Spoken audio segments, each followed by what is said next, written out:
En este capítulo de Inventando Chile conoceremos a Tulio Guevara, que decidió utilizar los desechos de la piscicultura para convertirlos en combustible. Además, conversaremos con el veterinario Leonardo Sáenz, que desarrolló una vacuna que produce inmunocastración en animales. Y en nuestra sección de historias ilustradas, te contaremos la relación que tuvo Thomas Jefferson con los inventos.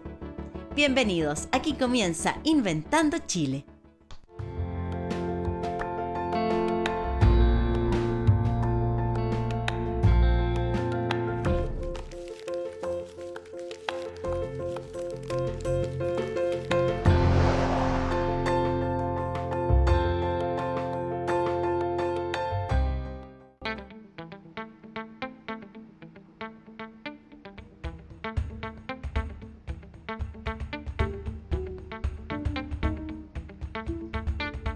El invento que conoceremos a continuación permite generar combustible sólido a partir de una materia prima muy particular. Me refiero a los desechos que produce la industria del salmón, es decir, restos de alimentos y residuos orgánicos que se acumulan por toneladas en los criaderos del sur de Chile. Tulio Guevara lleva 20 años vinculado a la piscicultura. Sus conocimientos en equipos térmicos fueron fundamentales a la hora de desarrollar esta nueva tecnología que involucra un proceso para convertir en pellets los desechos capturados.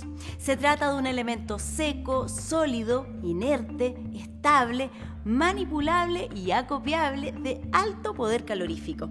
La invención apuesta a convertirse en una alternativa al combustible diésel en este tipo de industrias, debido a su bajo costo y al significativo aporte en la reducción de la huella de carbono.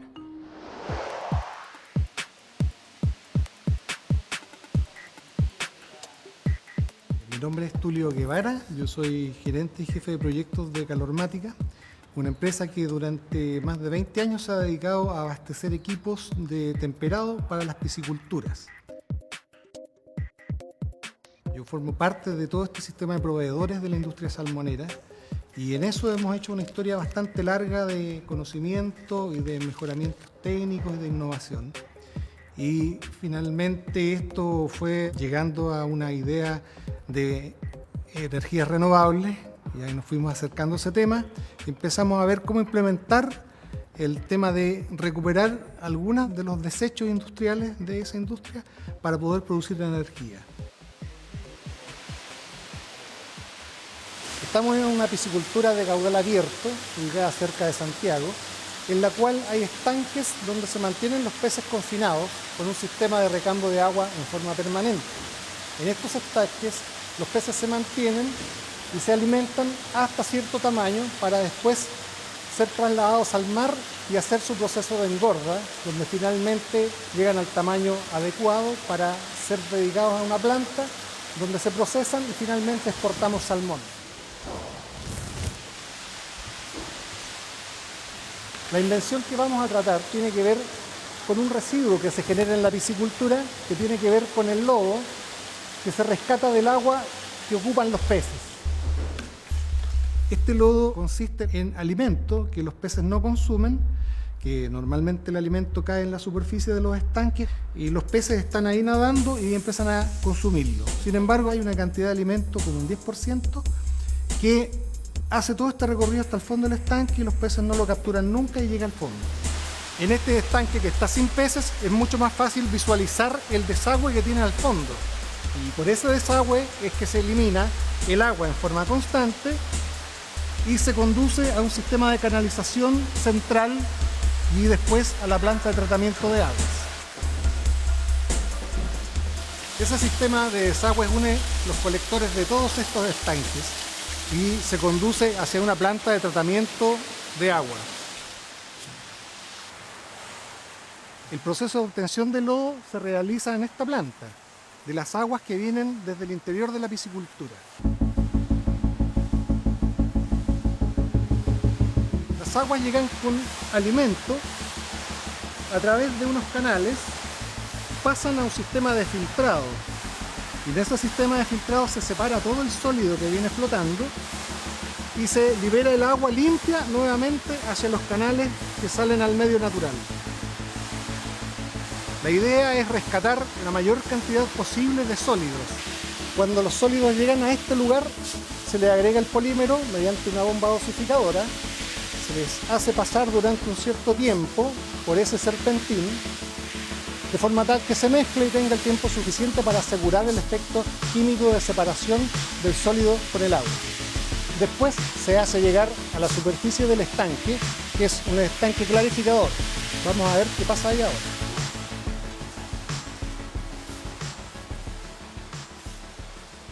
El estanque con el polímero tiene un sistema de separación por flotación y todo el sólido queda flotando aquí y lo vemos entonces ya como un barro con más consistencia y el agua la vemos salir entonces prácticamente aparte y se ve que está saliendo entonces mucho más limpio.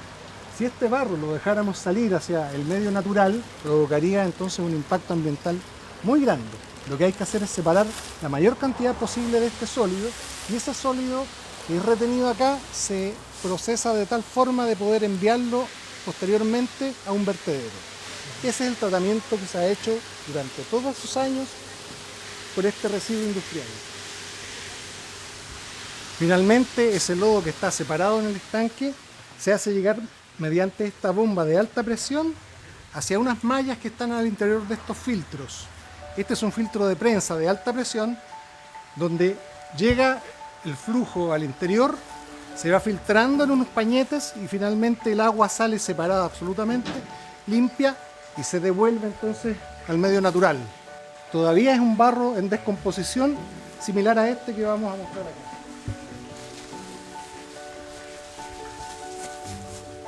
Ese es el lodo prensado que ha salido del filtro de prensa y que tiene toda la materia orgánica retenida. Esta es la materia prima con la cual nosotros vamos a fabricar entonces un combustible nuevo. Y actualmente esto, el único destino que tiene es enviarlo a vertedero. Si uno lo mira desde el punto de vista ecológico, seguir mandando basuras al vertedero nos va a llenar de basura. Entonces lo que tenemos que hacer es buscar tecnologías que permitan que esos residuos tengan un destino distinto al vertedero.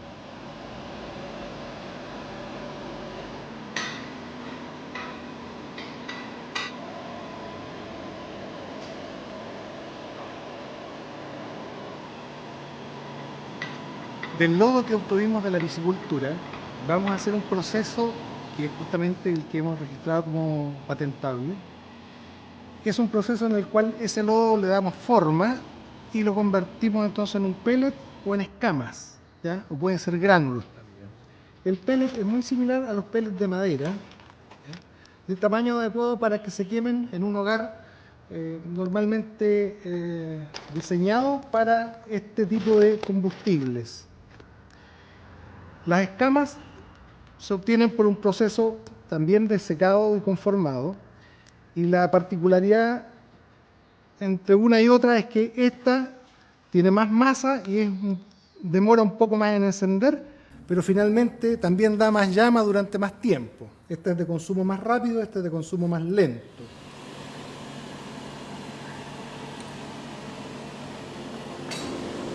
Ahora vamos entonces a quemar una muestra de pellet.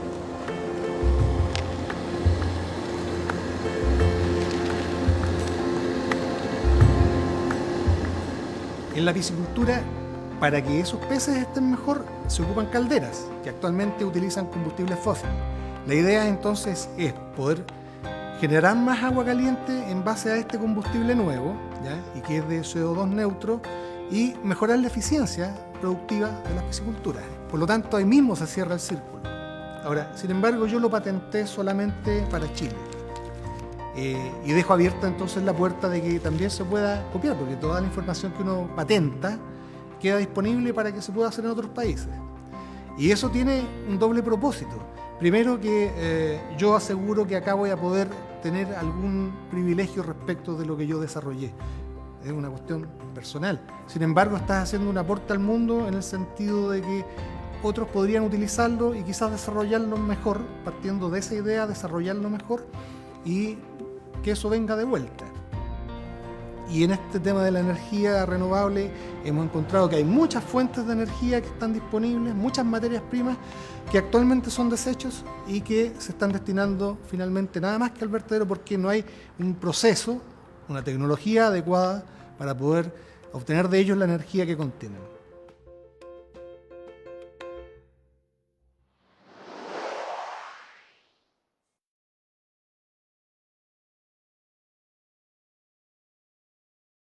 Controlar la población canina es un gran desafío que ha despertado el surgimiento de varias iniciativas desde instituciones públicas y organizaciones sociales. Pero ninguna de estas propuestas se parece a la que conoceremos a continuación. Se trata de una vacuna de inmunocastración que puede liberar de la reproducción a machos y hembras durante el periodo de 1 año. El proyecto, liderado por el académico Leonardo Sáenz, se gestó al interior de la Facultad de Veterinaria y Ciencias Pecuarias de la Universidad de Chile. La iniciativa partió como una vacuna para cerdos y que al modificar su formulación fue probada con éxito en perros. Tras un largo proceso de investigación, se logró determinar que el producto no genera efectos secundarios. Si bien aún no llega al mercado, su costo sería similar a otras vacunas disponibles para mascotas. Soy médico veterinario, doctor en ciencia biomédica y profesor de la Facultad de Ciencias Veterinarias y Pecuarias de la Universidad de Chile. Y mi invento es una vacuna para inmunocastración. El concepto del cual es el desarrollo, la tecnología, en el fondo es básicamente reemplazar la castración quirúrgica, que es un procedimiento que se utiliza normalmente en producción de animales. En el caso de animales de producción, además es una técnica que se utiliza con mínimas medidas de asepsia, normalmente se hace en terreno, no lo hace un profesional capacitado, en algunos casos sí, en otros casos no, puede hacerlo un operario. Causa dolor significativamente importante, los animales están expuestos a infecciones, puede haber mortalidad incluso en algunos animales.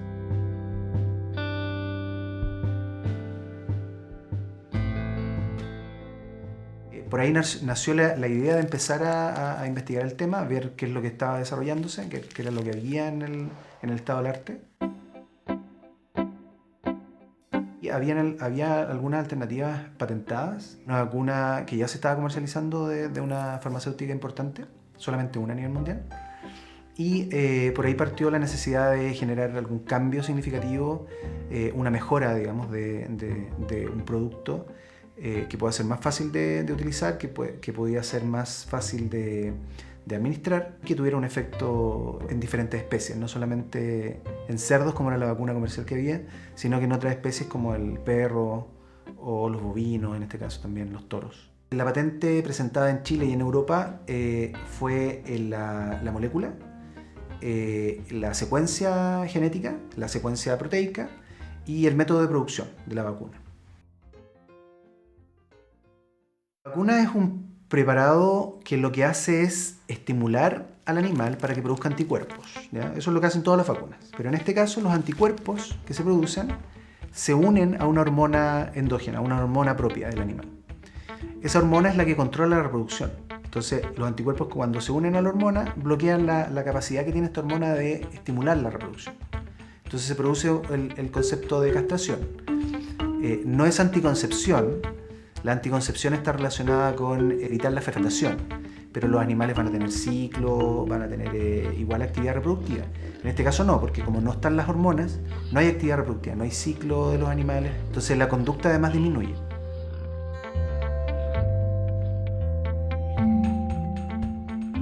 Nosotros nos ponemos acá, cubre calzados es importante porque los pies sí que están muy sucios, y esto va a pasar y una cofia en el pelo. Acá lo que se hace es producir los medios que vamos a utilizar para la producción de la vacuna, se pesa, se saca el agua, se esteriliza, y la sala de pesaje está como aparte. Todos los materiales entran por los insumos entran por este transfer y las personas entran por el otro transfer para poder cambiarse ropa y estar más o menos digamos, adecuado. Todo lo que se prepara acá se va por este transfer a la sala de producción, que ahí vamos a ir, nos tenemos que cambiar ropa adentro. Y el material sucio que viene de sala de producción viene por este transfer de aquí abajo, donde aquí se lava nuevamente, o se esteriliza, o se desecha lo que hay que desechar. En general el desarrollo de vacunas es un proceso bastante largo porque parte con las pruebas de ensayos preclínicos en ratones, básicamente para ver que lo que tú desarrollas es seguro y que sea eficaz. Después, cuando empiezas a hacer los escalamientos, te das cuenta de que no muchas de los desarrollos que parten en ensayos preclínicos pueden transformarse en un producto final. Entonces, tienes que dar un salto del laboratorio de investigación básico. Puedes producir, por ejemplo, vacunas, si haces las pruebas preclínicas, puedes producir 50 vacunas, pero después cuando haces el salto a la escalabilidad en un modelo preindustrial, tienes que ser capaz de producir ya cientos de miles de vacunas o millones de vacunas. Entonces, hay un proceso de optimización de la producción que también es importante desde que se parte hasta que se termina. Entonces, acá lo que tenemos es la sala de producción de la vacuna. Entonces, donde está el Leo, por ejemplo, es el bioreactor. Como esta es una vacuna recombinante, esa es la gracia que tiene. Eso quiere decir que el antígeno, que es el que da la vacuna, se produce en bacterias. Las bacterias crecen, posteriormente nosotros colocamos una sustancia con un inductor y el inductor hace que la bacteria empiece a producir nuestra proteína. Esta proteína posteriormente hay que sacarla, entonces las bacterias se crecen primero en el bioreactor. La gracia que tiene el bioreactor es que tiene óptimas condiciones de crecimiento para la bacteria, entonces se controla la temperatura, se controla el pH, se controla el nivel de oxígeno que tiene. Como todos esos parámetros son óptimos para el crecimiento de la bacteria, se genera una gran biomasa. Entonces hay mucha bacteria en un poco contenido de líquido. Entonces las bacterias, una vez que se genera una biomasa importante, mientras mejor sea la biomasa, mayor cantidad de dosis voy a tener ahí adentro. Y tengo que concentrarla porque tengo que sacarles el líquido para poder quedarme solamente con la proteína. Entonces nos quedamos con un pellet, que es un concentrado de bacterias que ya no está en líquido. El caldo donde crecieron se sacó. Y ese concentrado se rompe, por lo tanto tengo que sacar yo mi proteína, mi vacuna, del interior de la bacteria. Y eso se hace en nuestro caso, con un sonicador. En una empresa más grande se hace con una prensa que rompe la bacteria. Y el sonicador lo que hace es que yo aquí coloco un vaso con el medio. El sonicador da un ultrasonido y revienta las bacterias. Entonces, eso hace que se libere nuestra proteína. Y posteriormente nosotros separamos todos los componentes de la bacteria que no me sirven y purifico solamente mi proteína. Eso posteriormente se mezcla con el adyuvante donde termina la formulación acá mismo y pasan por este transfer a la sala de envasado, que es esta que está acá. La sala de envasado, yo finalmente dejo los frascos listos con la cantidad de la vacuna necesaria para los cerdos o para los perros o para los toros.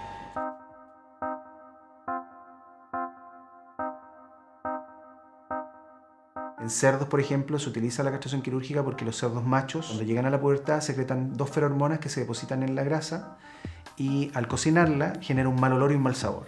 Por lo tanto, todos los cerdos machos en producción se castran. En el caso de los toros, por ejemplo, los toros se castran también, se crían novillos castrados porque tienen problemas de comportamiento. Hay un comportamiento sexual agresivo, se montan, se generan daños en la producción, entonces también tienen que ser castrados. El caso de los perros, por ejemplo, por tema de agresividad, muchas veces por tema ahora poblacional, de aumento de la población, por el problema de tenencia responsable que existe, también tienen que ser esterilizados o castrados. Entonces, esta es una alternativa o es un invento que viene a reemplazar la castración quirúrgica por algo que es solamente una vacunación, es solamente una inyección y por lo tanto está bastante de la mano del bienestar animal, en el fondo. Produce dolor, por ejemplo.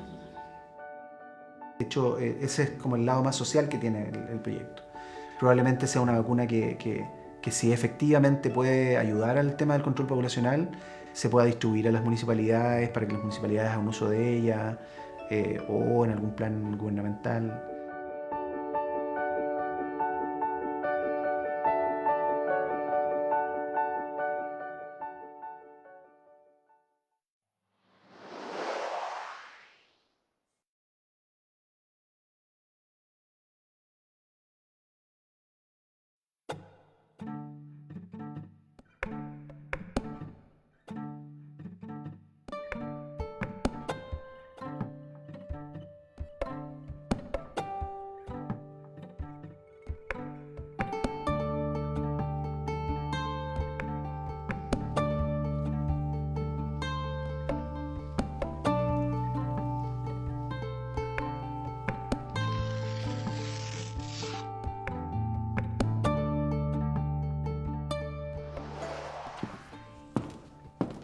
Como siempre, llegó el momento de mirar hacia el pasado para recorrer aquellas frases de inventores que han dejado huella.